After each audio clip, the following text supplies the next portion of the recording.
I don't want to hear nothing about no dumbass diet. If you don't know how many calories you're consuming, you're fucking up. Okay? And then on top of that, you need to know how many grams of protein you're consuming and then how many grams of carbs and fats you're consuming. Okay? Because remember, all calories are made up of these three macronutrients right here. Protein, 4 calories. Carbs, 4 calories. Fats, 9 calories. All right? But Myron, I don't like your tone. Fuck you guys. Do you have to walk around with a scale? And people say, oh, Myron, you're mean to the girls. I'm way meaner to y'all niggas, man. Because there is no, you can't fail. Okay?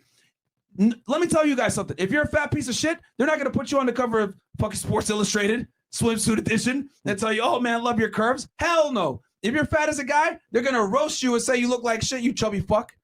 There is no fucking body acceptance for men. Only women get that fucking privilege, not y'all niggas. That's why we roast Mo every single day. All right? So it's unacceptable to be fat as a man in 2022 with all the fucking knowledge we have. The calories are on the fucking food. You know exactly what you're consuming. You are in control of every morsel of fucking food that goes in your mouth. So if you're fat, it's your fucking fault.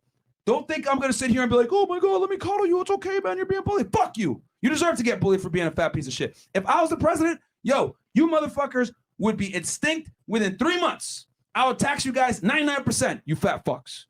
Anyway, so... All right, I have you guys maybe 6 months. This nigga, bro.